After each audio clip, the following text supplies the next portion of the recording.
internet and it stopped the stream.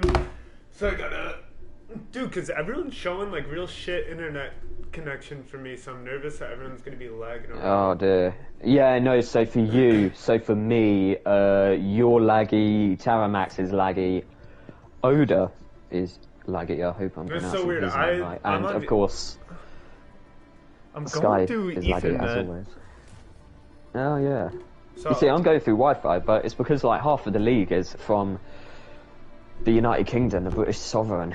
So yeah, no, I usually have good connection, so I'm a little nervous, but we'll see.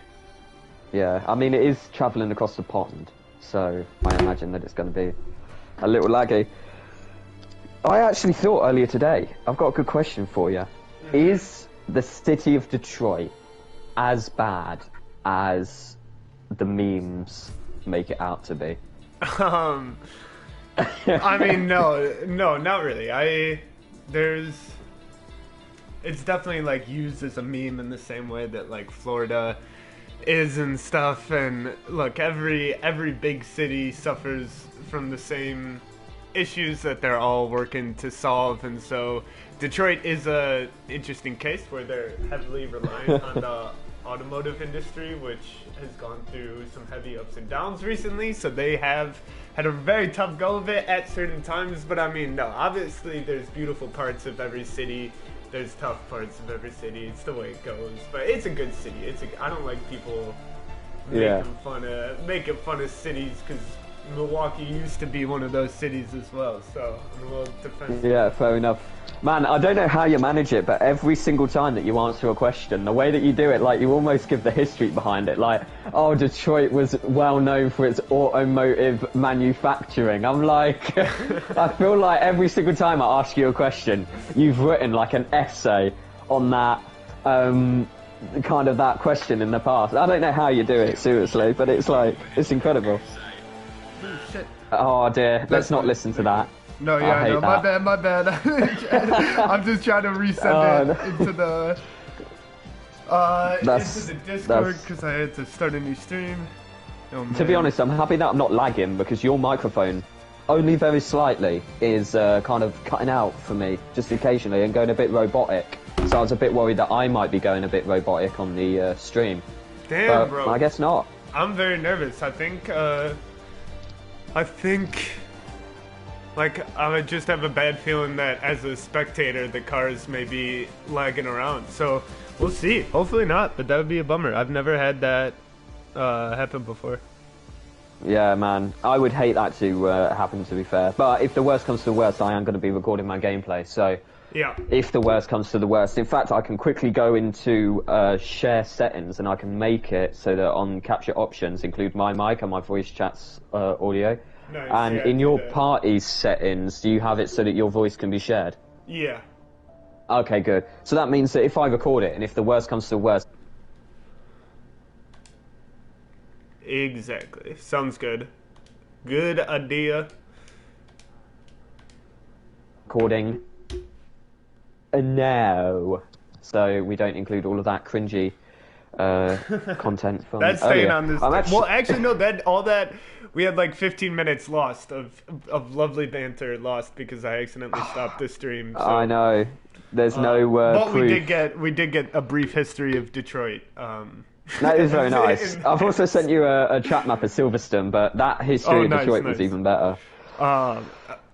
Before getting to a legit introduction, let me do one more mic check if you want to talk. Good afternoon, ladies and gentlemen. Kind of that question in the Yeah. My bad. 1 second. Oh dear, that sound effect was terrible. But it's tough. Okay. Hearing your own voice. Right. We are good to go. Welcome, ladies and gentlemen. It has finally come. It is November 18th, the start of Season 2 Virtual Formula League. This is PJK OTR coming at you live from Milwaukee, Wisconsin. Sick boy, where you coming from? Live from Peterborough United. Shout Peterborough out United. Peterborough United. Oi, the city of Peterborough. To be honest, United. United. Is that? I'm just gonna let you. I'm just gonna kind of let you go off on one. But I'm not gonna lie.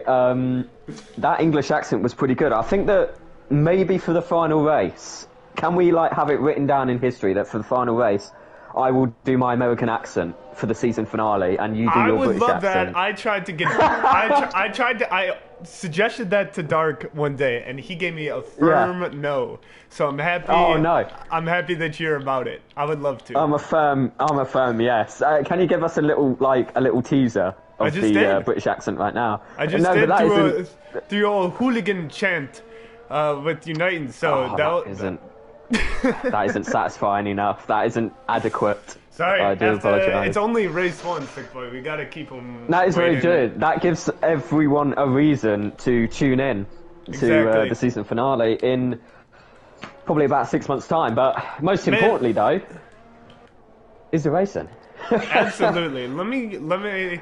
Before we start some hot laps flying and all, let me give some context. This is season 2 of Virtual Formula League, and towards the end of season 1, really started to grow as a league, getting full grids nearly every race, and the season finale was quite competitive between Robert DS in the Alpine and Sick Boy, my co-commentator, in the Williams. Was ultimately swept by Williams Drivers Championship and Constructors Championship. But since then, team principals have been allowed to sign all the free agent drivers, which has led to a lot of interesting teammate matchups here. Yeah. And this is the first time we are getting to see them on track. So we'll sort of go through as we come across them. And the first one, what a wonderful one to start with indeed. Mr. Dark Inferno is back in the blue Alpine, the founder, I believe the founder of the league. I'm not sure if it's co-founder. Pretty sure it's solo owner. After early departure from Season 1, he's returned alongside Robert DS for Season 2 in the Alpine. These two, I would say, almost surely have the quickest pace out of any team, and may be the heavy onset favorites going into the first race, but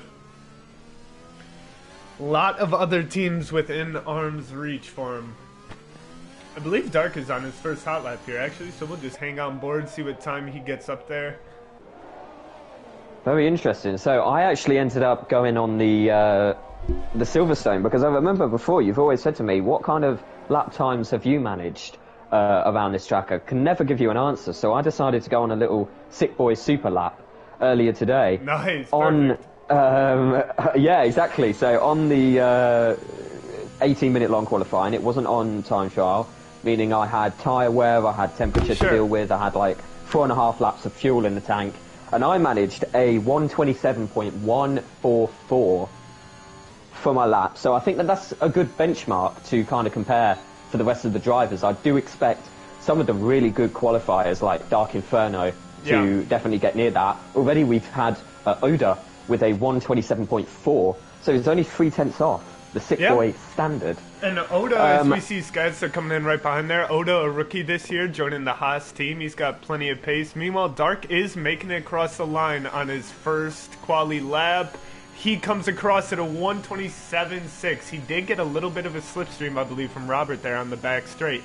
How doable are the qualifying slipstreams in this session here? I'm glad you asked, PJ. I was literally just about to mention that thing myself. It's almost as if we've rehearsed this exact conversation, but we haven't. So I had actually already performed the calculations. I went into that race and I kind of got slipstream on both straights. And the slipstream is worth about 0.05 of a second on the Wellington straight, but an entire 1/10 of a second on the Hangar straight. So the Hangar straight is the straight after the S's of Maggots and Beckett's, which if you pan over to Dark Inferno right now, he's just about to approach Maggots and Beckett's, and then he's on the Hangar straight, and you'll see just how long of a straight it is, and it's such a strong DRS zone. So if we do see any toes happening today, it will definitely be on this straight right here. And did you catch that? Dark Inferno's lap was almost ruined by, I believe that was Sky, trying to rejoin the track after giving room to, I believe that was Tarmac in front of Dark. He pulled over to the grass to let Tarmac through. Oh, okay, so he pulled over onto the grass to let Tarmac through, and then he kind of swerved right in front of Dark Inferno whilst he was on his outlap, and Dark's lost his winger, I think, because he's back into the pits. Meanwhile, which isn't good. Did you see we have a new pole sitter? B-Rob in the Ferrari slips in with a very good time at 1:27.4, but it is the Red Bull driver of Pitullo at a 1:27.2, so pretty close to that Sick Boy super lap. That's incredible. Only 1.5 tenths off that Sick Boy super lap.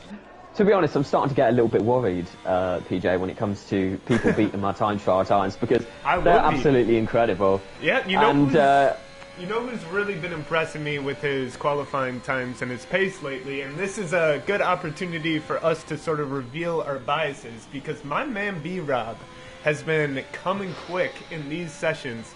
Nah. No? You say nah? Just straight up nah. No, I must admit. Yeah. B-Rob, as you know, I'm Ferrari team principal, so I signed B-Rob and Teramax this season. And in my opinion, B-Rob has been putting on some stellar performance in the social races. But please, tell me what he's been doing wrong. I mean, he hasn't been doing anything wrong, but I'm just going to... He's an incredible driver. Yesterday, he did actually pump me off, though. I'm not going to lie, during the social race. I'm not very happy about that. If you held grudges against everybody that punted you off, you wouldn't be joining me in the commentary box. So. That is very true. That is very true. Unfortunately, I've been punted off by you way too many times. But I have to give credit to what I think, personally, you know, objectively, is the greatest lineup in VFL history. Konakid and Mirko for Alfa Romeo, for my team. I just contacted both of them. I was like, by the way, for some odd reason, nobody signed you. You're P2 and P3. P3 and P4 even in the championship. They were like, sure, I'll join your team. And that is the most consistent team out there, and you cannot deny it. I would absolutely agree. I was so gutted when I found out that they were teaming up. You know what actually happened is, I believe either one or both of them were one of the first drivers to be signed, and they were signed for Red Bull. And in that time, a lot of other signings happened. I got B-Rob on Ferrari. I was in talks with you before you decided you were going to join me in the box. And then, all of a sudden, they're not signed to Red Bull, and they're just free agents. You retire, become a team principal, and pick up, like you said, one of the strongest, most consistent teams we've seen on the grid. It's incredible. Honestly, I actually thought to myself, like, what have the team principals been doing? Because they had been on the job for a much longer time. Steph has just left the session. He hasn't retired from it. He's just left the lobby, so I think he might have lagged out. But yeah, so I just somehow was like, let's just get the strongest lineup right here after 5 minutes, and I wasn't too sure what other people were doing. But I cannot deny that Alpine have an incredible lineup at the start of last season with Dark Inferno and Robert DS. Obviously, Robert DS being our runner-up from last season and an incredible driver, and Dark Inferno being an incredibly quick driver. But unfortunately, I am not going to lie, he seems to not be the most consistent driver, in the fact that he's incredibly unlucky, and unfortunately, he has been taken out and has DNF from races quite a few times. So hopefully, I think it will be good to see him score some good points. I think it's not unrelated to the fact that Dark also happens to be at his best. I think maybe the quickest driver in the league, and so I do feel like there is some relation there, in that Dark really pushes his driving to the utmost limit, and when you do that, it's a lot easier to go over that limit then, I think, because he is incredibly quick. It's just a matter of consistency. Yeah, exactly. So it's interesting to actually, I will go for a run through a lap real quick. Let's tab over to maybe Podrowski. He is just about to start a quick lap right now. He's just let through a McLaren. And it'll be interesting to kind of run down the lap as we go through. So it goes through the final turn, club corner, onto the start-finish line. Now renamed the Hamilton Straight. Turn 1, Abbey. and it's all about kind of sticking to the apex of that turn 2. It's on to turn 3 farm right now, and it's all about going deep onto the brakes. And right here, the continuation of the farm kind of complex onto village.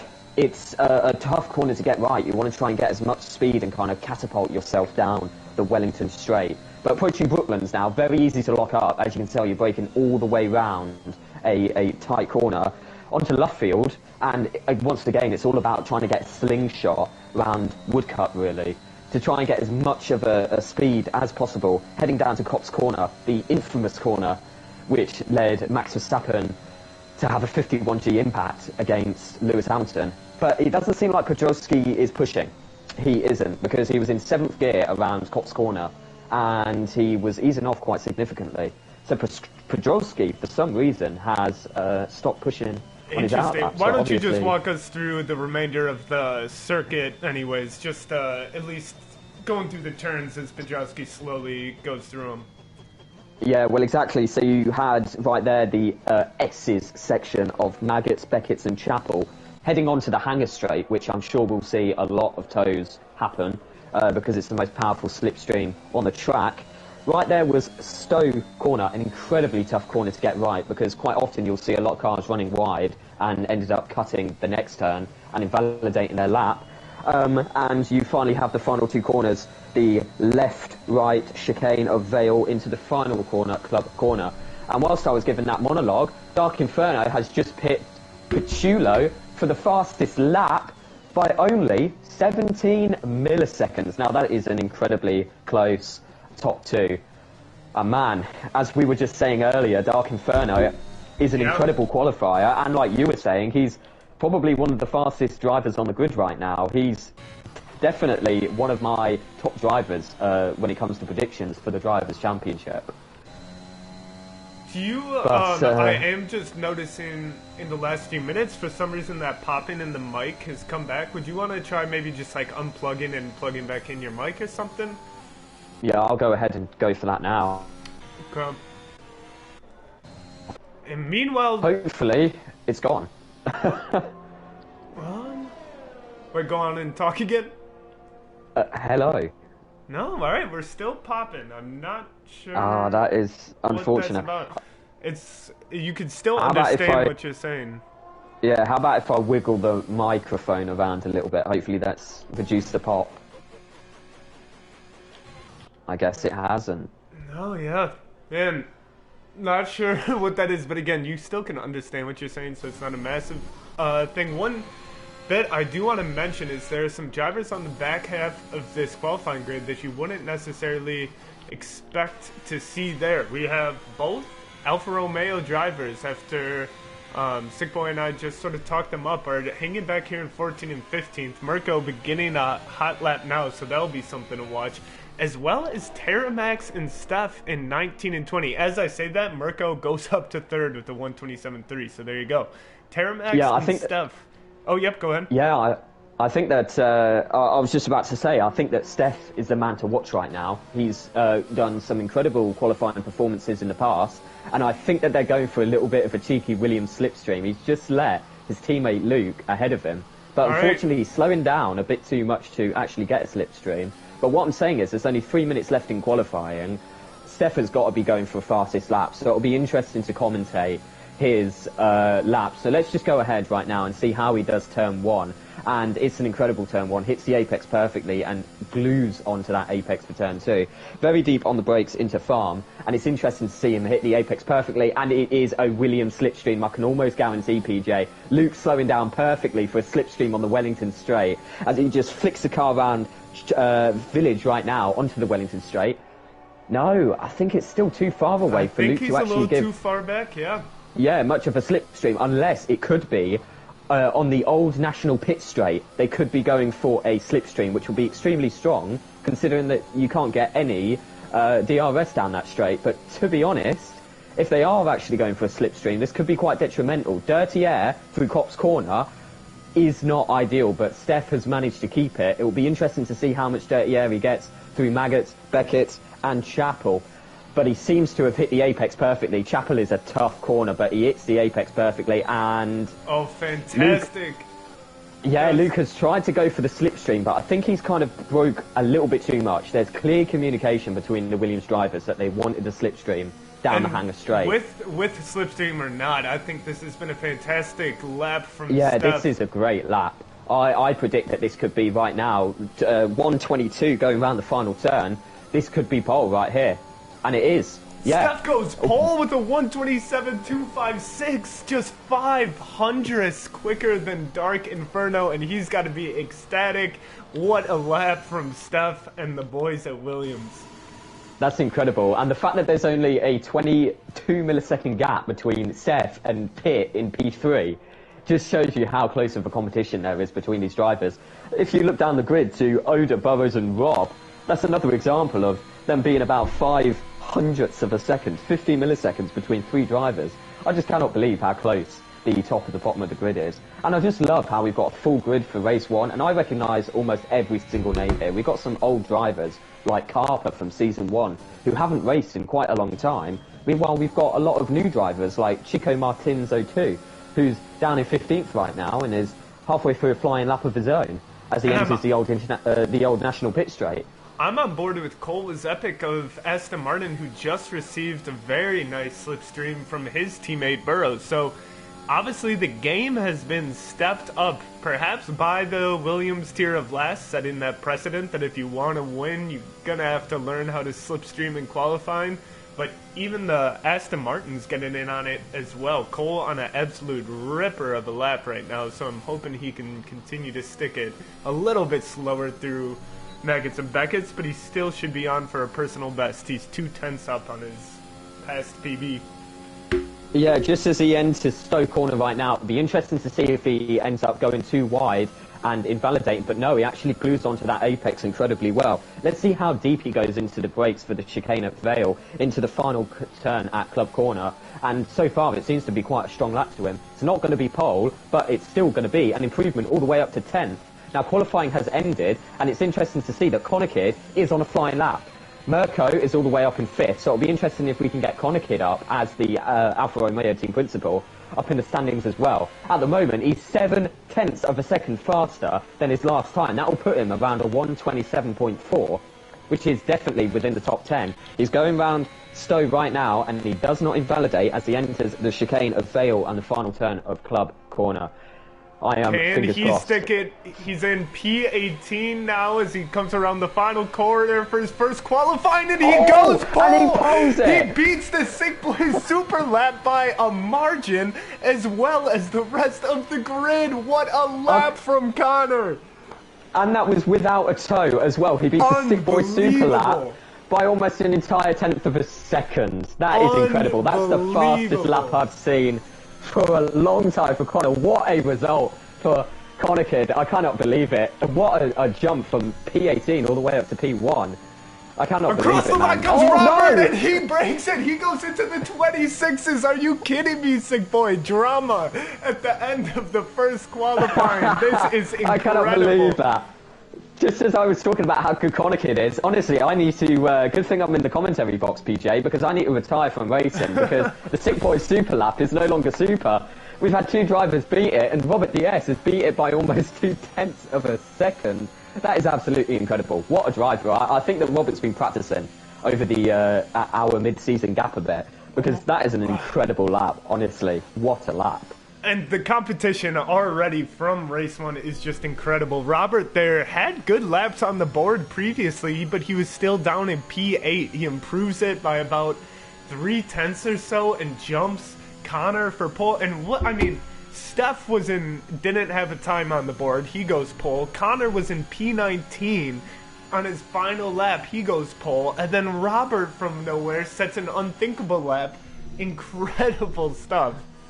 I cannot believe that. That's shocking. But to be honest, like I said, all of the names are recognisable. I'm actually quite shocked to see some of the drivers towards the lower half of the grid because they're insane drivers. What I'm saying, PJ, is I wouldn't be surprised if someone who's low down on the grid like Sky, and I think Taramax is starting last. It'll be interesting to see if they could end up doing a little bit of a last to first. But just as a quick rundown of the grid, we have the two Irishmen of Robert Diaz and Konnikid, first and second. And then we have Steph, Dart and Pitt, 3, 4 and 5, separated by only 0.2 of a second. Not 0.2 of a second, 0.02 of a second. 20 milliseconds, ladies and gentlemen. Between third, fourth and fifth, we have B-Rob in the Ferrari, Mirko in the Alfa Romeo and Oda in the Haas, Burrows, Luke, Cole, Reeps, Cameroon, Chico, Darsan, Carper, Skadster, Podrolski, and the final two of Sky and Taramax. But what is interesting, ladies and gentlemen, is all of the top 10 drivers have qualified on this soft tyre. So it'll be interesting to see what the strategy is for today and whether the bottom 10 drivers are considering going for potentially a medium start. And Sick Boy, I just gotta cut you off quick because last time when you rejoined the party, it did clear the pop-in issue and now it's coming back. Do you just want to try it one more time before the race so that we at least have it clear Sick Boy for the first few laps? Oh. And he's gone. Alright, everybody, leave your comments what you think about Sick Boy. Oh, never mind. Hopefully that fixes the pop-in issue. Yeah, see, because now we do you're want clear again. Now you're clear. That's incredible. We do want a crystal clear Sick Boy for the first couple of laps as we start the formation lap. Now, you see, it will be very interesting. I always believe that the bottom few drivers really hold the cards when it comes to the formation lap because, you see, Taramax could go for a bit of a cheeky strategy right here. And if you end up taking an extremely long time on the formation lap, then the drivers at the start of the grid are going to have their tyres cool down quite significantly. So Taramax, the Ferrari driver of Taramax... Have you been attending the Lewis Hamilton School of Formation Laps, Sick Boy? Yeah, well, actually, it was a strategy that I used before a couple of times when I started at the back of the grid. Lewis was getting it from you, my bad. He was. Lewis was stealing it from me, exactly. But, yeah, exactly, the Lewis Hamilton strategy that we saw in Brazil in both races, actually. What's interesting to see, actually, just watching the wheel of Taramax, is I believe he's using an actual steering wheel rather than a controller. No His wheel way. movements are extremely fluid. Yeah, that's not of a controller. As the coach of Ferrari, I'm shocked because he just a little bit ago in the group chat mentioned that he's having some trouble adjusting to the wheel, and so I casually suggested, hey, maybe just stick with the controller until that pace catches up for the league races. And he said, yeah, but he may be on the wheel, and he'll have quite a lot of work to do from the back of the grid. Taramax, an incredibly quick driver, really, really good racing craft. I can remember so many of his overtakes from Season 1. So he's a good one to watch, starting from P20 on the back row. Yeah, and it's incredible to see, actually. Not only do the top 10 drivers start on SOS, but also Cole, Reeps, and Chico, and Podrolski, and Taramax from P20 are all starting on SOS. That's quite a surprise for me. Yeah, it's interesting, actually, that 5 drivers of the bottom 10 are starting on SOS, and only 5 on mediums, the 5 being the McLaren of Cameroon, and then Darsan, Carper, Skadster, and Sky. It'll be very interesting to see the race. I cannot wait for this start because it's just going to be adrenaline fueled. Speaking of the start, I'll plan on keeping track of maybe the top 4, and then if you can maybe try to keep track of any action that may be happening behind them, because I can really only sort of watch a few cars in these hectic turn ones. Yeah, exactly. I'm probably going to keep an eye on the drivers at the back of the grid. Perfect. But I am looking forward to seeing what happens at the start. Konnikid is ready, and I'm sure that he is going to go for a dive bomb into turn 1 Abbey, which is not a corner you want to be side by side in. So there could be some early contact. But take it away, PJ. We will not have to wait much of season longer. 2. The grid is set. The game is ready. 1 light is up. Now 5 are, and they are out. And that was Steph getting a good start on the back of Robert. Robert's going to have to defend going into turn 1. It looks like it's 3 wide, but Robert does come around in first. Steph following closely in second. There's been a major incident at the back. Chico's just been turned around. Skadster's, I believe, lost his wing. There's been a major incident. What happened at the back, I believe, again into turn 1. Somebody accidentally clipped Chico's back wheel. He spun out. Skadster's spun out because Chico ended up hitting into Skadster. And I believe some people have lost their wings and everything. It's carnage. And happens every time. The race is back on, and there's a massive pack back here in the 7-6. B-Rob's just been turned around. And B-Rob gets turned around. Through left field. Oh. That's incredible. However, it's interesting to see what the drivers are going to do right now through Copse Corner, an incredibly dangerous corner, but they all seem to kind of be single file right now. And it's an unfortunate result for B-Rob. Round left field, again, he was turned around by, I'm not actually quite sure who accidentally went on his inside, I believe it was Oda in the Haas. I'm not sure whose fault it might have been. Oh no, and who's that? Mirko! Mirko's dropping to the bottom of the grid. He spun around in Maggots and Beckett's. Meanwhile, I'm on board with Cole, trying to get a slipstream from Luke. Looked for an overtake, but he'll hold off. And will probably start to calm down a little bit. Never mind, Pedrowski's... Oh, trying to go on the outside of Darsan. He'll have to hold off for now. Woo, what a first lap. Yeah, Sky's going into the pits. As I thought, he's been taken out by Chico on the first lap and unfortunately lost his wing. And Chico's also pit. I believe he possibly would have lost his wing. But that's an unfortunate result for Sky, because he started on the medium. Oh, Connor's out. Connor spun. Oh, no. I'm not sure if there was any contact, but both Alfa Romeos are at the back of the grid now. Heartbreaking for whatever poor soul is their team principal. Oh dear, imagine being the team principal for Alfa Romeo, but the team, unfortunately Ferrari isn't doing much better. Only 2 positions ahead. Who is doing incredible right now is Alpine, first and third. Absolutely. Unfortunately, there's quite the gap between the top 3.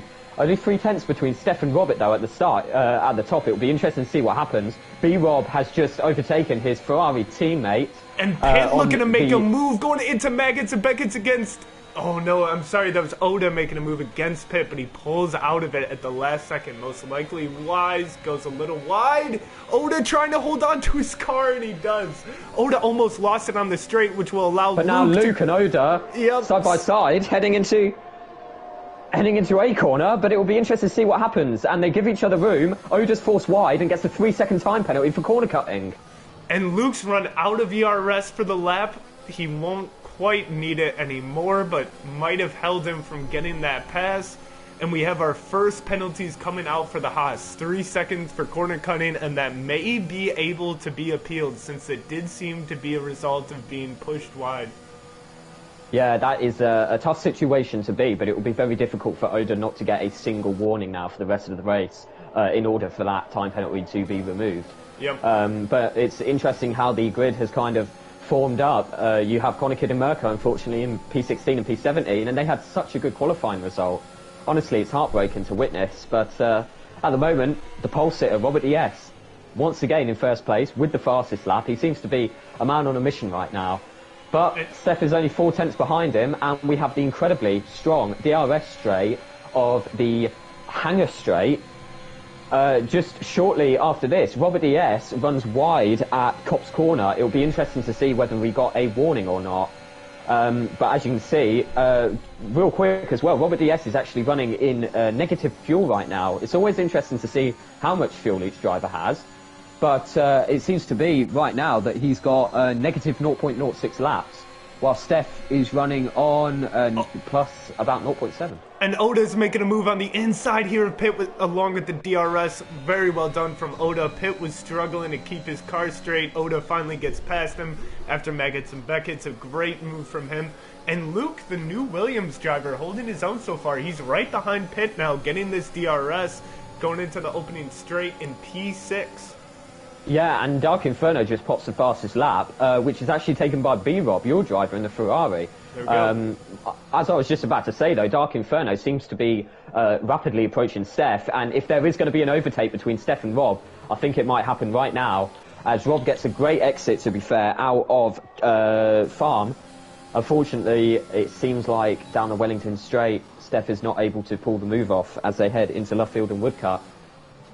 It'll be interesting to see if they can make a move on the Hangar Straight, to be fair. That's probably the best opportunity. But I think the main battle to see right now is between Oda, Pitt and Luke in P4, 5 and 6. And right They've only now got about... Oh, no, oh no, some scuffles going on in the back of the grid, and Darsan lost it over a corner. He made contact with Pedrowski and then went right into the front of Reap. So Darsan losing it around the corner, causing a bit of damage elsewhere. Meanwhile, Luke, he's going side by side with Pitt in Maggots and Beckett's.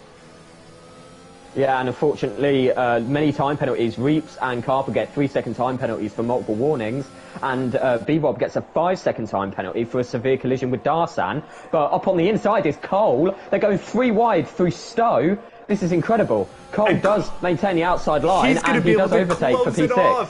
What a move from Cole. That is an incredible move, but Burrows is right behind Luke. It seems like 4 cars are separated between a second right now. It's absolutely incredible. Yeah, and as you said, penalties are coming out. Pedrowski earns one, and one that should not be missed is B-Rob, who picked up a 5-second, as well as Darsan right there, heading into the pit lane. Yeah, but Connor Kidd goes side by side with Taramax right now, and Taramax actually dives right down the inside and pushes Connor Kidd wide through Farm. It'll be interesting to see who gets DRS on the Wellington Straight, because these drivers are side by side at the moment, and it seems to be Taramax who has got DRS on Connor. At them both. Mirko's not too far away. Here goes Taramax on the inside. There's contact. Yeah, it seems like Connor Kidd was pushed wide a little bit through Brooklands, to be honest. And there's a complete contact. Taramax has been spun around Woodcar. That's absolutely incredible. Taramax has been completely taken out and pit lane manoeuvred around Woodcut, meaning Mirko and Connor Kidd are now ahead of the 2 Ferraris, and Luke gets a 3-second time penalty. And B-Rob will pick up Taramax's position and join and the Luke's fight. just spun around Maggots and Beckett's. He's in the grass. He's completely out of the race, to be honest. He's reversing right now. Luckily, there's no damage for him, but to be honest, that is heartbreaking because he was performing so well. He must be absolutely heartbroken right now because he was on fire for this race, and he got a penalty. I imagine that he went over the curbs, the sausage curbs, a bit too much around Maggots and Beckett's, and he's completely lost the car. Well, it is a long race. Only lap 6. There's plenty of time for spots to be lost. And Reeps has spun. Sorry to interrupt. Reeps has spun on the final corner of Club Corner. And he's also lost about 10 positions. That's absolutely insane. I knew that he was side by side with Petrolski battling for P10. I'm not too sure if there was contact between the 2 drivers. And meanwhile, the top 3 have not only really separated themselves from the rest of the grid, but gotten quite close together. They are battling hard here. Less than half a second between Robert, Steph, and Dark. Yeah, that's absolutely incredible, this racing. And Reeps has unfortunately spun another couple of times, and it's purely down to his tyres. They're absolutely destroyed. I believe he might have paused the game, actually, so that the AI kind of gets him back onto the track. But his tyres must be on fire, as Darsan actually has just picked for hard tyres, because I believe he lost his front wing after a collision with B-Bob. Reeps gets a 5-second time penalty for corner cutting, ended up gaining a place, and Reeps is actually out of the race. He has unfortunately DNF'd. Oh no, our first casualty. Meanwhile, Dark getting so close to Steph, he makes a little contact.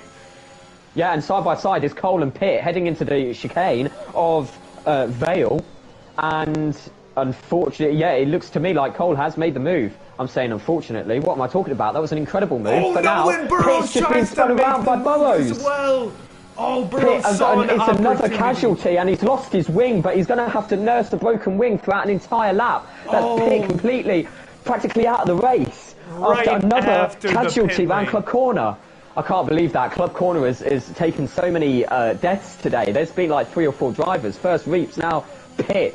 I cannot believe this result. There's another spin, I believe. Yeah, Pedrolski. Pedrolski, the other Red Bull, has just spun around Farm, and he's spun again. His tyres are on fire, and it seems like his other Red Bull teammate is going to overtake him. Red Bull, within the space of 3 corners, have been annihilated from this race. They were running in the top 10, and now they're down in 13th and 14th.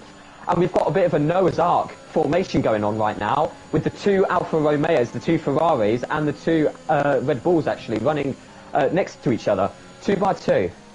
As Dark Inferno is only 1/10 away from Steph, the top 3 are so close to each other. And he got a better exit. He got a better exit. Oh no, he didn't. It's not going to result in a big speed advantage, and these three will just stay in In line. fact, No! Steph looks side for by the side, inside.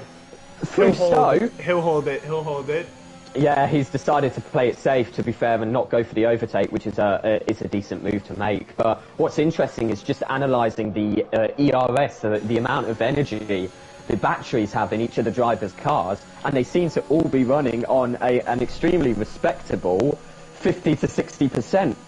Steph, at the moment, is almost on 70%. He's got the most battery power. So this kind of begs the question. The three drivers are clearly saving their battery juice for later on in the race. Yep. But because Steph's got so much stored up, obviously he's not pushing 100%. It would be terrifying to see what Steph would be like 100%. There's just no reason, unless Steph or Dark have a significant pace advantage over the driver in front of them, there's not much of a reason for them to push an overtake right here. They're happy staying in this front group and making Robert put some pressure on his tires, on his ERS. They don't need the lead quite yet. What's interesting is the two Aston Martins and the two Alfa Romeos actually swap positions through Luffield and Woodcut within their team. So now we have Cole in P5. Oh, and Burrows is going on the... Oh, no, I'm sorry. Continue on. I thought he was going for overtake, but he's not quite.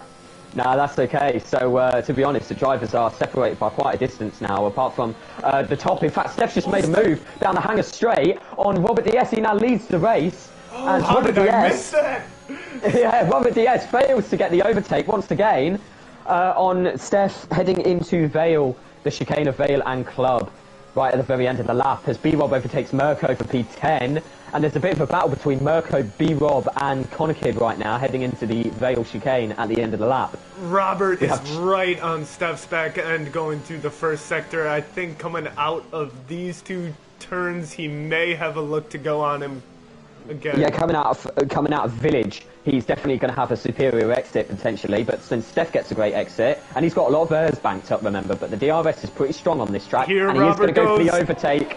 Yeah, but Steph squeezed him on the inside a bit, and it's a dangerous move to make, but somehow Robert Diaz does make the move. But now Steph's on the outside of the corner, and he does get a superior line through Woodcut, and that means, oh, unfortunately not, he may have been alongside Rob heading into Cop's corner.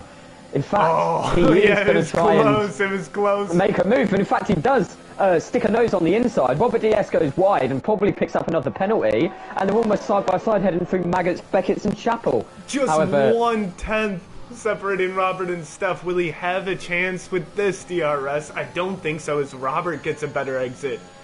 Yeah, and to be honest, PJ, I think I've noticed the different setups. Pause that thought for a minute. Steph's going down the inside of Rob, heading into Stowe, and Steph gets spun around. It's tragedy. And Dark Inferno gets spun around by Steph as well. He takes both drivers out. I can't believe it. Dark Inferno has just spun again with his hot tyres, and he's dropped all the way down to P7. Steph has rejoined the track again in P5, and Dark Inferno spun a third time in a row, and he's all the way down in P11 now, PJ. I cannot believe it in one lap, and he's gone to pit, luckily. His tyres are on fire right now. Oda's in the pits, and Carper's in P2, but Steph recovers extremely well from that spin between him, Robert, and Dark Inferno, and is now in P3. But Dark Inferno, unfortunately, cooks his tyres to such an extent. He has to pit. Havermax has just binned it, man. Final corner of Vale. He's completely out, pretty much out of the race at this point. He's just hit the thing extremely hard, hit the wall, and he's lost his wing in the exact same position he did 2 laps ago, and he's spun around once again on his hard tyres. Oh, Steph defending against Cole up in P3. Cole makes an aggressive move for P3. Yeah, there's a battle between Chico and Darsan heading into the chicane of Vale. Goodness. But what's interesting, PJ, is that Dark Inferno pits for softs. He's going to have to 2-stop now because he's just gone for 2 sets of softs back to back. So I think he's banking on a safety car right now. But that's an unfortunate result from Dark Inferno. It wasn't even his battle. The battle was between Steph and Rob. And Steph, unfortunately, it seemed like Rob took too much of an inside line. Didn't leave Steph enough room. Steph got spun around. And the Dark Inferno got collected. And Dark, unfortunately, just completely massacred his tyres, spun around about 8 times, and has gone all the way down to P13, and has had to pick for another fresh set of softs. As Cameroon, there's a battle between Cameroon, B-Rob and Conakid, and it will be interesting to see who comes out. Unfortunately, there are no overtakes heading through Stowe. PJ, you are now allowed to talk. Thank you, thank you. I think you covered most of it. We have a lot of drivers heading into the pits right now, including our race leader of Robert. He'll be slapping on softs as well, so going for a two-stop. Dark was lucky to have that incident happen right before the pits, so he got in there and he begins a fight from the back of the grid, which we know he has experience doing. Yeah, exactly, and it's interesting to see as well that Dark hasn't had to drive on those extremely kind of skewered soft tyres that Steph has had to drive on. So it'll be interesting to see. I'm just quickly flicking the gap from interval to leader because it's an incredibly slow pit stop here, PJ. It's actually the slowest pit stop on the calendar because it's a 37-mile-an-hour pit lane and it's an incredibly long pit lane. So you're looking at about 30 seconds for a stop. And that means that if Steph, B-Rob and Cameroon all kind of stop around now, they're going to be coming out just behind Pitt in P10, P11. Maybe even worse. But Dark Inferno has, I believe, spun again. He's just lost another 4 positions. He's now down in 16th. It's a heartbreaking result. And Taramax retires from the session. He was down in 17th and he's lost his wing twice. Mirko sure making a move with DRS on the inside of Cameroon, and he'll be able to close it off nicely. He had a massive speed advantage on those medium tires, which surprises me a little bit, as he'll get the overtake and head into the pits right behind B-Rob as well as Steph. I'm surprised Steph, yeah, they're all in the pits. It will be interesting to see when they come out. I predict that they will come out around Connachid P10, just in front of Pitt. There is a 10-second gap between Connachid and Pitt, so I almost guarantee that all 3 drivers will come out. It'll be interesting to see what tyres are going on. Steph's going on to softs, Rob's serving a penalty, and Mirko's going on to softs as well. But B-Rob's going on to mediums after serving his penalty, so it's a 1-stop for B-Rob. Oda in the Haas picking up the fastest lap as he gets a nice little slipstream in tow from our race leader of Robert. They're back in P3 and P4 right now. Cameroon and Karpar are holding on to that first medium stint. What lap would you predict that we see those medium runners head into the pits? Around now, to be honest, Connachid, I believe, has just stopped for mediums. Cole has just stopped for mediums. So, to be honest, I believe that these softs kind of last around the same amount of time, whether you're going on to mediums or softs. So everyone's pretty much coming into the pitch right now. Well, so except for it'll be the 2 race leaders right now, Karpar and Cameroon, started on mediums and are yet to pit. Yeah, that's very interesting. And Darstan's still on his hard tyres as he tries to make a move on Chico heading into Luffield. It'll be interesting to see if they can. In fact, hey, it's Luke here has just actually overtaken Darstan around Luffield and Woodcut as they head onto the old National Pit Straight. Luke is actually going to make a move on Chico round Copse Corner. This is going to be an incredibly dangerous move. This is going to be an absolutely incredible dangerous move. But he does pull it off. Yes. Absolutely incredible result from Luke. He's just done 2 overtakes in a single corner effectively.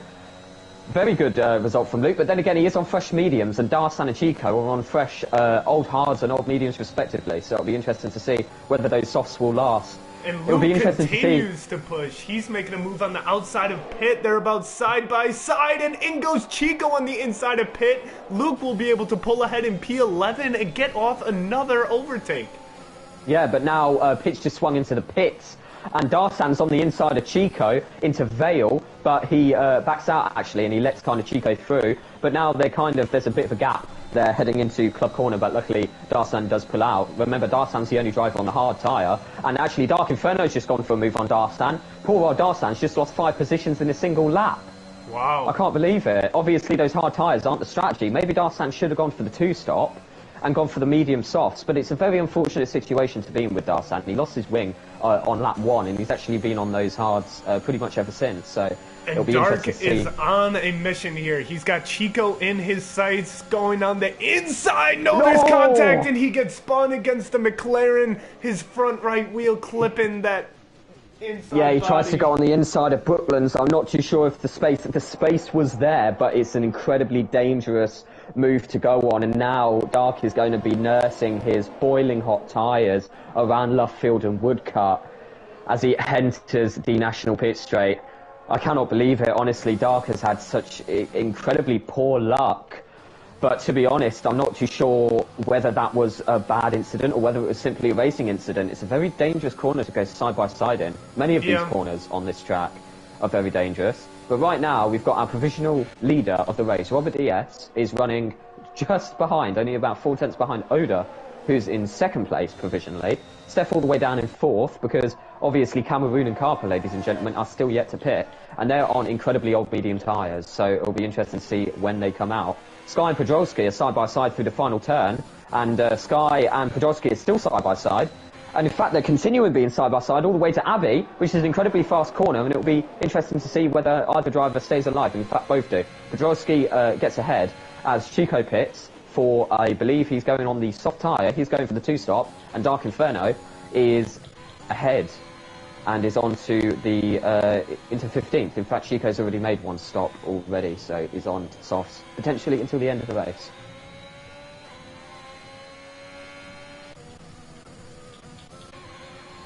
And getting to the point in the race where strategy and spins start to space the grid out quite a lot. Our closest battle does happen to be between our race leaders of Robert and Oda as they track down a back marker, actually, of Skadster. So they will complete the first lapping.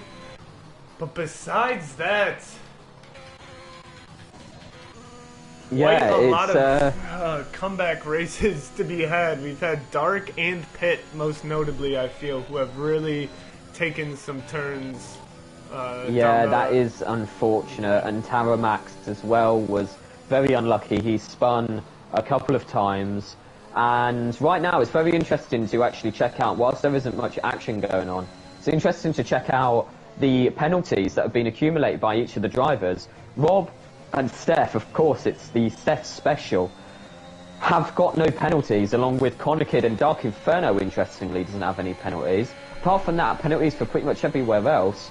But drivers like Burrows, for example, they've accumulated 9 seconds worth of penalties, and I believe that's all from unfortunate running wide. And right ahead, now, PJ? Robert and Oda are making their way through Maggots and Beckett's behind the back marker of Skadster, which is making it very difficult for them. I'm surprised that Oda didn't get a chance to overtake. Hopefully yeah, luckily though, Rob's going to get DRS. Yep. Yeah, sorry to interrupt, but Rob's going to get DRS, meaning that Oda's going to have an extremely hard time. And this is incredibly bad for Oda. He gets sandwiched between.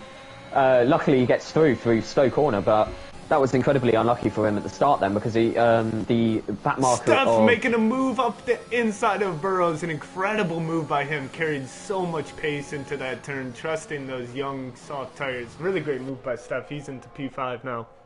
Yeah, that was incredible, but to be honest, there's still a 10-second gap between Steph and Oda, and they're both going on to the same strategy, a soft, medium strategy, because they've both gone for soft. But what's interesting is Oda does have a 3-second time penalty, as Dark Inferno just picks up a 3-second time penalty. So it'll be interesting to see. I think the battle for second right now between Oda and Steph will definitely heat up towards the end of the race, especially PJ. Do not forget that there's still an opportunity for a safety car in this race. And however bad a 9 to 12 second penalty is right now, PJ, after a safety car, a 12-second penalty is deadly. It can take you out of the race.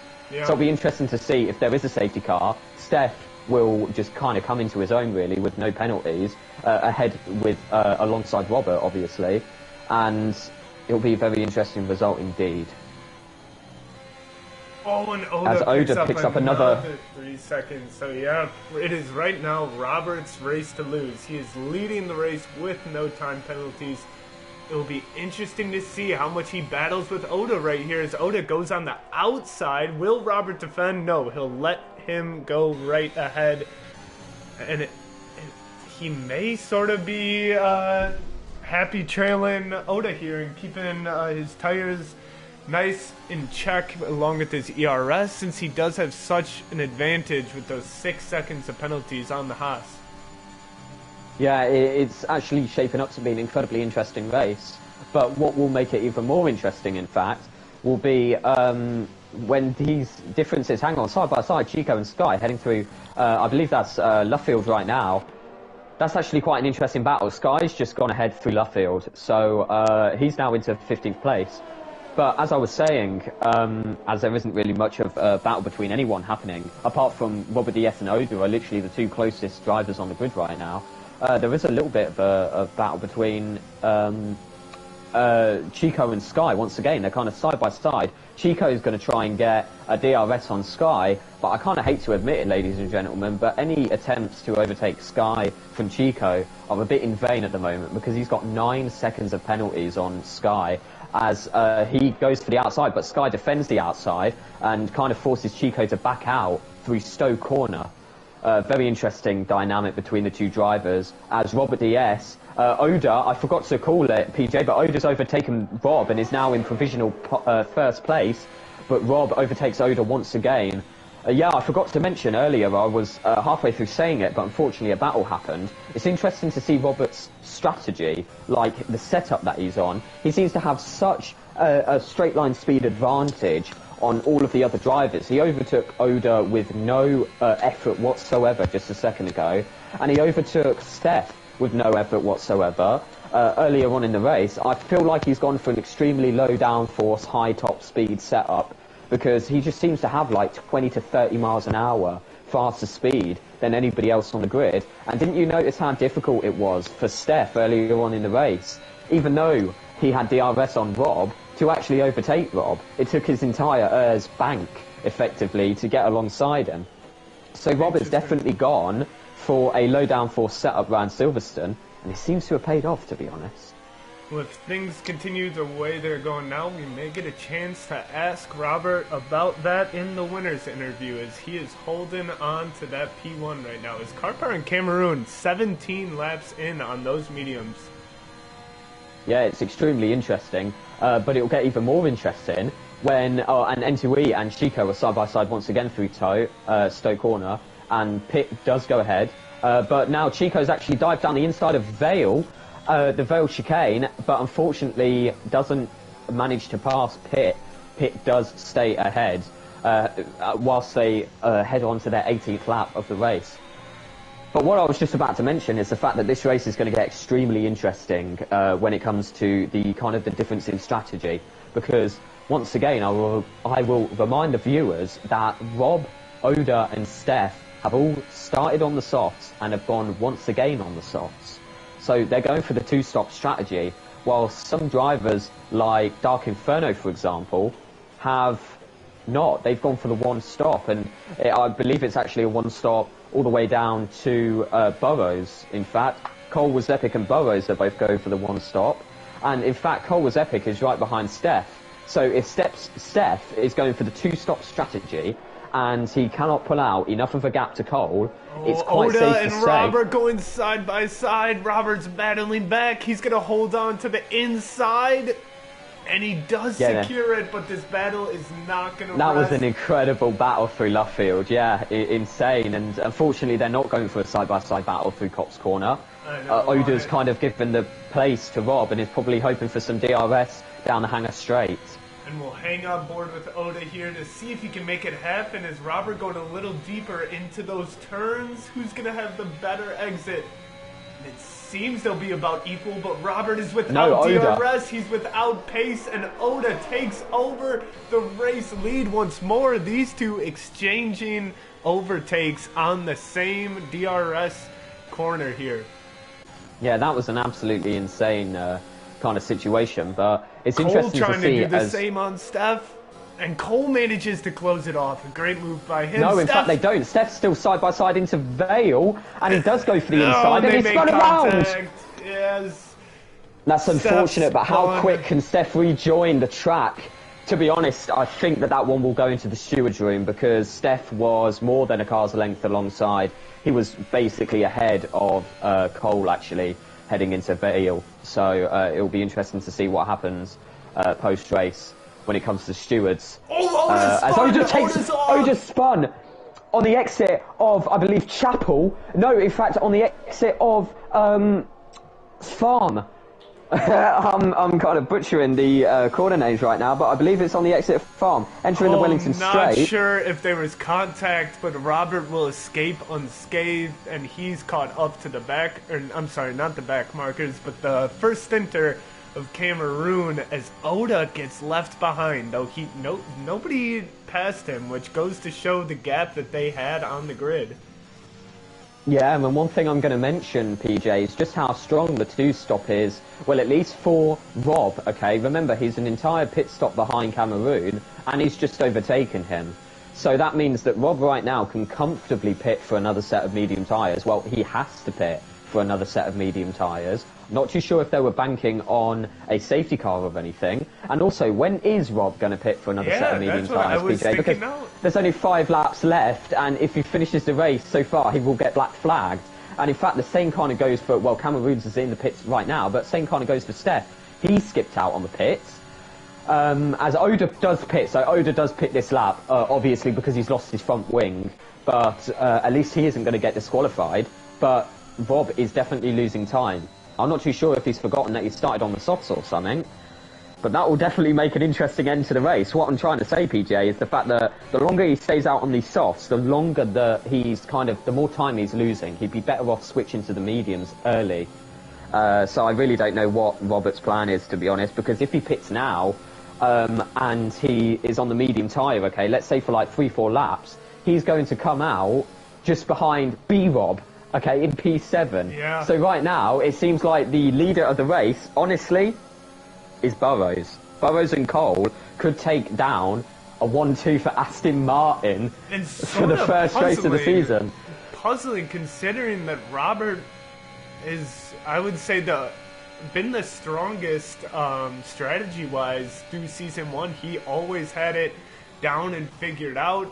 He zigged when others zagged, and it usually paid off for him, but it's a bit confusing here to understand what he's done in this race. A thought may be, as we start to see sprinkles of rain, that he was waiting for this rain, banking that everybody will have to finish on the intermediates, and that he may be right, but he may be cutting it mighty close. I'm sorry to interrupt, but this is major. Chico, the first one to pit for the intermediate tyres. I believe it's a little bit too early for the inters, but it will be interesting to see his pace as the first drops of rain. PJ, I completely forgot about the rain. We're forecast to have rain for the to the end of the race, and to be honest, it's absolutely incredible. But then again, though, Carper pulling out a banger, starting on the medium tyre, and only having to one stop, literally one stop. Yeah. He's going to find himself. He's going to find himself in an incredible spot. And is Rob... No, he's just, going into Sector 2 now. But Karpar does have 9 seconds. Burrows, by the way, our potential race leader that you mentioned, he has 15 seconds of penalty, as well as his teammate Macon. And Cole's got 11, so Robert still looking to be in control. Yeah, sorry to interrupt, but these conditions are absolutely terrible. If you just pan over to Robert, he was sliding all over the place through Maggots and Beckett, so it'll be interesting to see if any drivers lose their car this close to pitting for Inters. And there is a yellow flag, but it's in Sector 1 and there hasn't been a spin really. But it'll be interesting to see. Rob's staying out for another lap. What? And here goes Cole on the inside of his teammate Burrows. Can he hold it in the rain on the mediums? Yes, he can. Will any of these three go into the pits? We have the two Aston Martins and Mirko, and they're not. And what are we missing? Oh, Mirko having to go with Burrows. There's going to be some contact as he goes on the inside, trying to get across the line in P4, but he won't. We'll go into lap 23 with Burrows leading Mirko by just a tenth. Will he have... Oh, Burrows, he slides out of turn 1, and Mirko gets P4, and now he'll try to hunt down the other Aston Martin of Cole. As when are these cars going into pits? I can't believe this, PJ. I can't believe it, honestly. These are treacherous conditions out there, and I believe it's going to turn into full rain, by the way. It is literally full wet conditions. I know for a fact that Dark Inferno has just pit because he's just gotten a time penalty for speeding in the pit lane, but this will turn into full wet conditions before the end of the race. So this is absolutely incredible. It is going to be interesting to see, first of all, when these drivers pit. If they pit, at this point, you know, we might see someone like Carper, who's in the lead of the race, just go, screw it, let's just not pit. Yeah. It would be interesting to see what tyres they go on as well, because I believe it is going to go into full wet conditions on the final lap of this race. So, I honestly am gotten to the point that anybody could win this race. But like you pointed out earlier, Oh, sorry. Let me ask you. Karpar is going into the pits. Karpar is going into the pits. Robert's 5 seconds behind him. We'll see if he follows. And he is into the pits. Yes. Now we turn to Cole and Mirko. Are they going to follow in as well? Robert gets 5 seconds in the pit lane. That's awful. Crucial. He just needed to not do that, sick boy. That's huge, because like you were saying about the time penalties, I keep on saying that Karper's leading this race, but at one point he was 12 seconds behind Robert DS on time penalties, so Robert DS was clear of the championship lead. However, now it seems like it's actually quite difficult to calculate who is leading the race. Cole is staying out on the medium tyres, and just pan over to Cole real quick, it's almost like a slapstick comedy right now, how much Cole's sliding all over the place. These are terrible conditions, and I don't know why Cole stayed out, to be honest, and Burrows is in the gravel. These are terrible conditions. Why have the Aston Martins not pit? But Burrows has just lost the position to Karper from spinning, and he hasn't even pit yet with a 15-second time penalty. But Steph, ladies and gentlemen, has just pit on Inters, and there's a high chance that he might finish second, because remember, the top two drivers... Look, I'm just going to stop talking. I can't even talk anymore. DRS disabled. It's full wet conditions now. I cannot believe it. We have PJ. What do you think? 2 laps left to go, and the driver that I'm watching is indeed Steph with his special of no penalties. Every driver in front of him, take a look at the penalties that they have accrued, nearly double digits. I don't think he'll be able to catch up to someone like Robert, who's only got 5 seconds, but he absolutely has a chance at finishing on the podium here, thanks to his 0 seconds a penalty, as Burrows picks up 3 more. So Burrows has got 18 seconds to his name. Yeah, this is absolutely insane. By the way, Burrows has just gone wide again. Those conditions are terrible for him. I'm sure that he'll pit for intermediate tyres, as Culver's Epic does pit for intermediate tyres. I wonder if the two cars will double stack. In fact, no. He's basically out of this race, Burrows. He's completely struggling. He may have even lost. No, he hasn't lost his front wing. He has lost his front wing, PJ. I've just gone into the third-person camera, and I believe Burrows has completely lost his front wing, and he's got no grip, and he's losing positions, but he knows that he can't even pit at this point. I believe he's lost it through Cop's corner, to be honest, as Steph just overtakes him right now. And with 0 penalties, right now it seems to me like Steph is going to come around Cole as Cole pits. Mirko gets 3 seconds now too. Cole, he served a penalty in the pit, so that'll take it off his time. But now Mirko's up to 12 seconds. Steph is... Let me see how far back Steph is from the leader. Yeah, 24 seconds from the leader. But I think I've just worked out that Robert DS is going to win this race and Steph is going to be P2, I'm pretty sure, because Robert DS is incredibly close to Karper. Karper's got a 12-second time penalty, so all Steph has to do now is catch up 10 seconds in 2 laps. Karper may actually get P2 in this race, ladies and gentlemen. Mirko, with his 12-second time penalty, is only 5 seconds behind Steph, so he's definitely going to be overtaken by Steph. But yeah, Rob, with his 5-second time penalty, obviously Karper's got... I believe 7 more seconds of time penalty. So Robert is leading this race. Karper's second. Mirko's third. Steph's third, and Mirko's fourth, I do believe. But Mirko's completely gone wide, in fact, on the national pit straight, and he's into the gravel. He's only lost 1 position, which was his position. In fact, no, I do apologise, ladies and gentlemen. He was trying to overtake a back marker, and I believe was forced off the track. Yeah, as Steph... That was Skadster, who was sort of holding Mirko up for quite a while there. I was watching on board, surprising. Hopefully can move out of the way a little quicker if it comes again. But yeah, this race at the moment is absolutely insane. I mean, the closest 2 drivers are Culver's Epic and B-Rob. They might be the last overtake of this race. They're only a second away from each other, and they've both got 6 seconds worth of time penalties. And our last lap has begun. Lap 26 here at Silverstone. It has been a chaotic, drama-filled 26 goes around this iconic circuit in the first race of our 2nd season. And right now, while it may be a little tough to do the calculations, predict who we'll see on podium, it does seem like Robert DS is in the lead, and well done by him. Yeah, and I believe it will be Karper in P2 actually, because I kept on saying that he was on the medium tyre, but he isn't. He is on intermediates, and he's miles away. Obviously, Steph needs to close like 10 seconds to actually have a chance at P2. Sorry. So I believe that the result is going to be Rob, Karper, and Steph. And then which is an incredible result for Carper. And then nearly, I mean, I can't say it was a nearly flawless drive from Robert, not only because of the 5-second penalties he accrued just a bit ago here, but there were also quite a few dust-ups involving him, Steph, as well as his teammate Dark, if you remember, in the early stages of this race, that really sent his teammate back to the grid, who has now worked his way back up into the points at 10.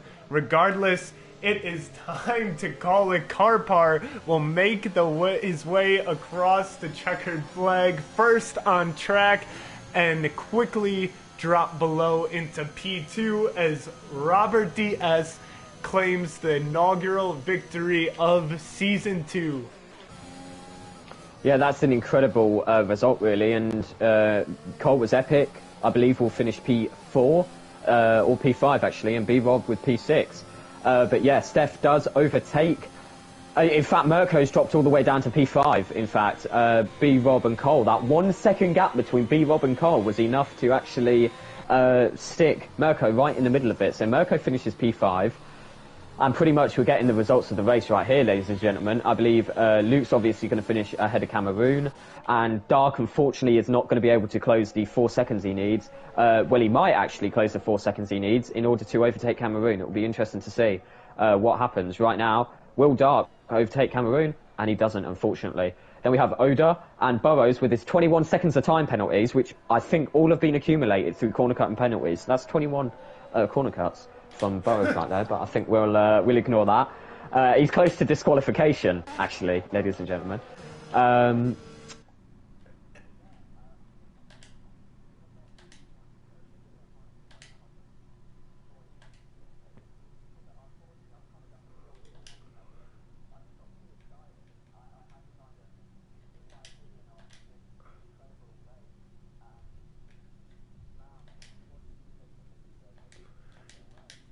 Perfectly all right, man. Your first commentary in official VFL. Happy to have you here. I've invited Robert into the chat in case he wants to join and have a little bit of an interview where maybe we can bring up that setup note that you mentioned earlier. Had a lot of fun, though. That was incredible. As always, I'm always heartbroken at the end of the races for those who really suffered from the accidents that weren't their own, etc. But regardless, was an incredible qualifying sessions, one of the closest and most exciting qualifying sessions we've had, and a entertaining race enough. Welcome, Robert Diaz, winner of the first race, Season 2. How you doing? How you feeling? I'm feeling good, but to be honest, I don't actually know if I'm going to get this win because I had the incident with Steph and Dark and he doesn't seem happy, so... Oh no! Judging by that, it could be my fault, but I thought I gave him space from my screen anyway. You're talking about when I believe that was what, like 7 or 8 laps or something in, and Steph and you actually had a battle that resulted in Steph being turned sideways and right into the front nose of Dark. Is that the one that you're referring to? Yeah. Yes, that's what I'm referring to. Gotcha. Well, you don't sound as... I know, I'm not now, because I don't know. No, that is unfortunate. Something that I actually noticed is the setup. You had so much speed on the straights. Please let us know, did you go for like a really low downforce setup or something? I mean, what was that? Like, it seemed like Steph just couldn't overtake you. Meanwhile, when you had DRS and Oda, you just overtook him in like 200 meters. So, give us the strategy behind your setup, please. Well, the strategy behind my setup was asking Dark, as qualifying started, what his thing was and copying it. That was my whole setup for the race. Oh wow, that's a... I don't think I had like 6-7 wings. I was just getting very good exits out of the ones we good exits from. And I didn't deploy ERS at all, apart from the straights, so that might have something to do with it as well. But no, I didn't feel I was too rapid, because when I wasn't deploying ERS, Steph was rapid on the straights anyway. Yeah, exactly. What is interesting though is the qualifying result. Man, that qualifying, I know that it seems like it was an age ago, but seriously, that qualifying result, you were on pole. I don't even know how you ended up beating my Sick Boy Super Lap time by 2/10. We were discussing that. during our commentary. Yeah, so I ended up doing a lap beforehand. I was like, okay, this is the base standard lap time, and it was like a 117.1, and you end up coming 127.1. You end up coming with a sub 127. So that qualifying lap was insane. I mean, did you always know that you were going to do well in qualifying? I mean, talk me through. Not at all. No, I never go well in qualifying. I don't know why. That is my first pole in VFL actually. And yeah, it wasn't even Sector 1 and 2 were good, but I made a few mistakes in Sector 3. I didn't think would have been enough. I could have gone maybe 2 tenths quicker, to be honest, but I'm still happy to have had pole, and that gave me the basis to control the race. And then, well, yeah, that happened, and then that changed everything. And yeah, I want to say credit to Carper as well. His strategy, people the complete blind there. I didn't see that going, and well, if he didn't have those penalties, he would have clearly won the race. Yeah, in retrospect, with this weather, do you think that the 1-stop was the proper move? Or the 2-stop, excuse me, going with the long, medium stint? Yeah, I don't know. I think it would have been pretty equal come the end. Could have gone soft, because I knew the rain was going to hit, that's why I went to another set of softs, but I thought it would have came a bit earlier, and my softs by the end they were gone, they were shot, and I was losing time to Carpar nearly at the end of the stint because he had the mediums. So I think in hindsight, going on mediums probably would have been a bit quicker, but yeah, I had the clean air, and I had the opportunity for fastest lap, which I shamefully missed out on because I didn't have DRS, so I added it for. And yeah, he stole it from me by I think a 10th, which is quite sad, but I'll take the win. And the pole points. Yeah. Regardless, congratulations, and we can get to the root of your pensive tone. Dark, are you in the chat? I am, yes. How you doing, pal? Tough race for you on that early incident.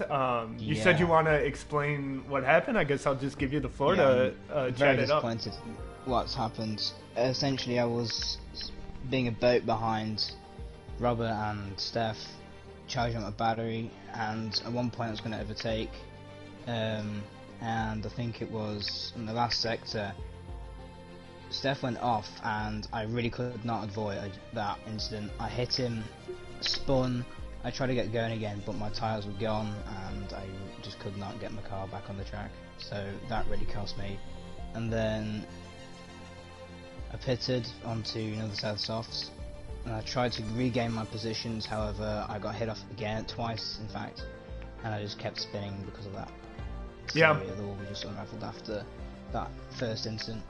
It's the way it goes. I would say though, take solace in the fact that obviously that first incident, I believe we caught the first 2 on board. The first one for sure, then as well the one with Burrows. But neither were a case of losing the car or anything, instead just sort of getting another car in your face. So regardless, a good drive, Dark, and got to be feeling pretty good about Team Alpine's pace going forward in the season. And, I mean, again, it wasn't a matter of mistakes, it was more a matter of getting unlucky, I feel. Yeah, it's just really unlucky. I, in total, have made 0 mistakes. I did extend track limits a couple of times, but we don't talk about that. But sure yeah, I still think that was an excellent result, to be fair, because you fought all the way back. I think you were P18, because after you spun, I could tell that your tyres were overheating like crazy, and you lost quite a few positions, but you made them all back. You ended up finishing in the top 10, and it was a great performance. Yeah, well, it was still disappointing nonetheless. I do feel like if that first incident did not happen, I could have at least contended for first, but I guess on to the next one. On to the next one, indeed. Exactly. Sick boy, unless you have any more questions to ask either of the Alpine drivers, I feel like I've seen multiple people joining this party, and so I want to try to get through everyone as quick as possible. Exactly. Unfortunately, we do have a long list of people, and I believe next is Luke, our incredible rookie, who joined Tier 2, was like, oh yeah, don't worry, I'm a Tier 2 driver. He turns up to the social races and ends up, creaming the competition. And he turns up to the first race, he gets leveled up, to a Tier 1 driver, and he does an excellent performance, but then loses the car. If I remember correctly, I believe you spun around halfway round that race, and you lost quite a few positions. I mean, kind of talk me through any key moments that I may have missed out. I mean, I think the nervousness just hit me, honestly. I mean, it was one of my first races. My heart was beating irregularly. I could feel it, and I lost the car, and the dread that just went over my body, shivered. Oh, yeah. It was painful. And then I spun again because my tires were too hot, and it was like it was so painful to feel. It was just watching all the cars go past me. I felt like I could have done so much better. I even messed up qualifying because my tires were too worn, and I made a mistake in sector 3, and I didn't even get a good qualifying. I feel like today was not representative of the pace I can perform, and I want to improve on the next race. This race was absolutely, for me, I feel like I could have done so much better. It's just a disappointment, honestly. Yeah, exactly. Got a lot of races left to go. Yeah. It was a pretty good performance, in my opinion. I thought that you did incredible. But, yeah, I mean, I thought that it was a pretty good performance, in my opinion. Especially for an opening race. You were one of the rookies. And I think that you should definitely be proud of your performance. It was brilliant. But unfortunately, I'm going to have to move on because we've got such a really long list of drivers. I think I hate to do it. I'd love to interview you for longer, but we're really running over time. So good luck for next race, and I can't wait to interview you again. That's all I can say. Thank you. But yeah, so as we move on to 2 more drivers left in the massive queue, we have Sky, but we're going to have to keep it quick. Sky and Oda. I don't know which of you is most active, so just hop on and say hello, and whoever says hello first. Go ahead, Sky. Yeah, you beat Oda to it, so... yeah, so that was an interesting race. So I think I mentioned during the qualifying, actually, I was surprised about how, and take this as nicely as possible, how low, unfortunately, you qualified. I think it was about 18th or 19th.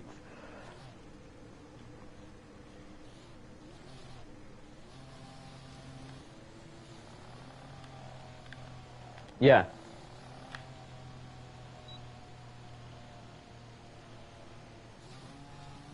Yeah.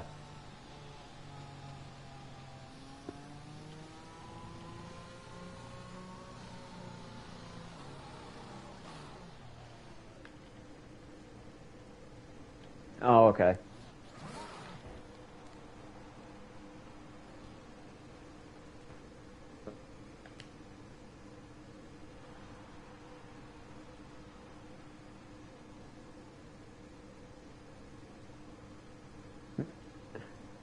Yeah, that is unfortunate. But I mean, it was still a really good race, actually. You were making a lot of overtakes. There was a lot of battles, to be honest. So, I mean, you've got to be proud of the performance. It was very interesting.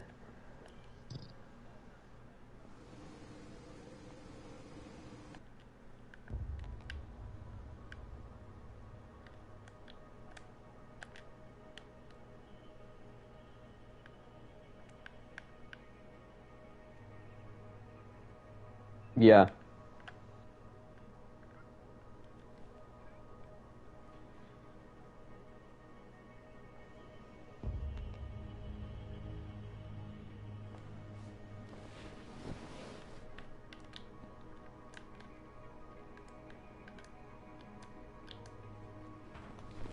Yeah, I know what you mean, but honestly, I think that everybody's got to be pretty proud of that performance. I mean, I thought it was an absolutely insane race, to be honest. So, I mean, yeah, it was. Unfortunately, you didn't witness a lot of the fun. I was just kind of flicking through the because unfortunately I didn't follow you quite often in the race. I hate to admit, but. Yeah, it wasn't too eventful, but I saw that there was some battles between you and Pitt down in like P14, P15, but it was still a good performance. Wasn't there an early crash with you or something that brought you down low?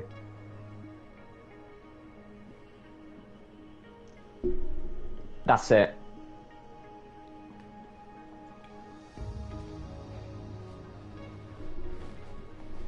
Yeah. Yeah, exactly. You've just reminded me, actually. It was Scanster, yeah, you're right, yeah.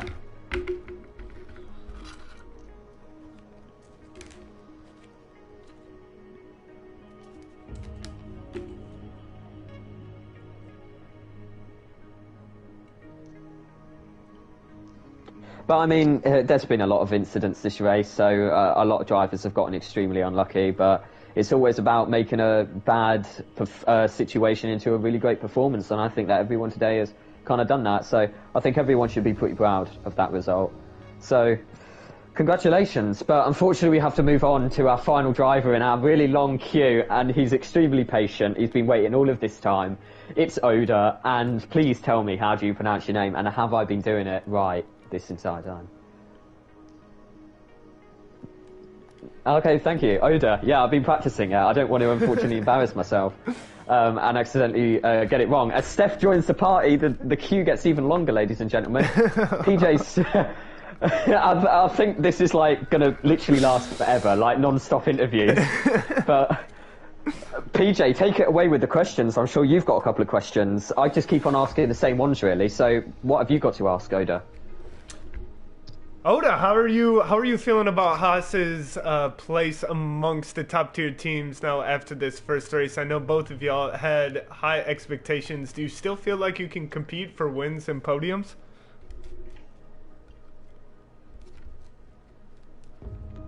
Yeah.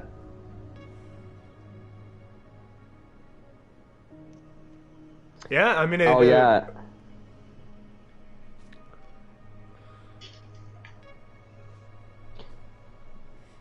Yeah, and I'm just watching that. Yeah, sorry to interrupt, but I'm just watching, and then you've just reminded me, you were constantly battling with Robert DS for the lead of the race.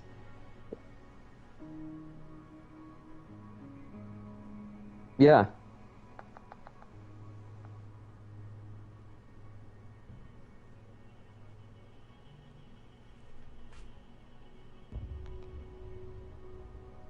Yeah.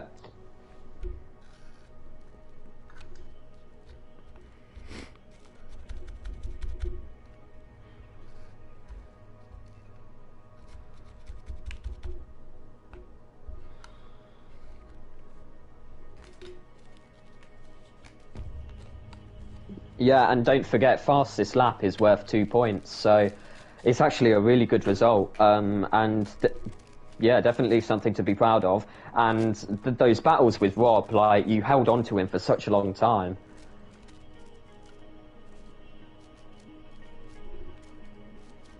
Yeah. But yeah, still absolutely incredible. But I would love to interview you guys all day, but unfortunately we've got, and literally if anybody joins the party now, they're getting booted, because this is going to be the final interview between me and my final teammate, Sebastian Vettel? Yeah, Mr. Sebastian Vettel himself. He sounds just like it, and...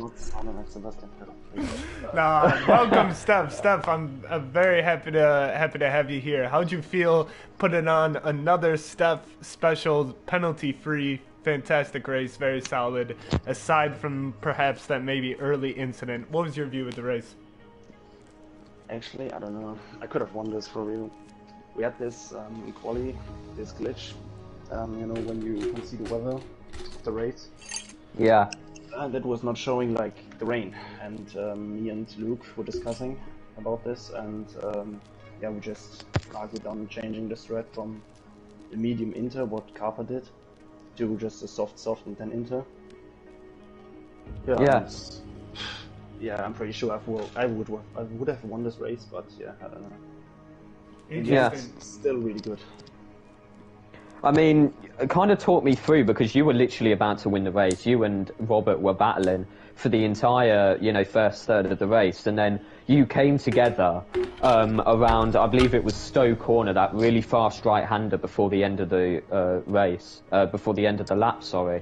Kind of talked me through what happened between you and Rob. Do you think it was a fair racing incident? Do you think he kind of cut you off? Because you ended up taking out Dark Inferno as well, unfortunately, so it's quite a major incident. I mean, he left me space, but I just understood into him. I think it's a racing incident. Yeah, I don't know. Yeah, It's just and I believe there was another contact as well. Didn't you go on the inside of the chicane at the end of the lap, if I'm remembering correctly? Yeah, with Cole. Yes, yeah, I remember. I didn't saw it, but I'm pretty sure Cole just cut me off there. I think that wasn't my fault. Yeah, no, to be fair, I think there's going to be a lot of incidents reported that we're going to have a very long time in the stewards room trying to figure them all out. But Steph, one last thing regarding that qualifying session. You were yet to put a lap in with about 3 minutes left and then go on pole with a fantastic lap that ended up getting, I think, beaten by just Robert. And Connor. And Connor, yeah, you're right. Correct me if I'm wrong, but that's one of the most competitive qualifying sessions you have. Do you feel like you're able to stick it on pole on most tracks this season? Is Silverstone a specialty of yours? Was there anything unique about that lap? Actually, I don't know. I just managed to do a perfect lap. And yeah, I don't know. Normally, I'm not really good in qualifying. Also, Fair the enough. toe from Luke wasn't perfect. We tried to make a toe, and yeah, it was just not good at all. no, we actually called that out, but I think that the chemistry between Williams drivers, it takes a very long time to form. But I'm sure at the end of the season, you and him will be best friends like me and you are, so it's okay. And I don't think I will just pole it now every race of the season. I think that was just a lucky one.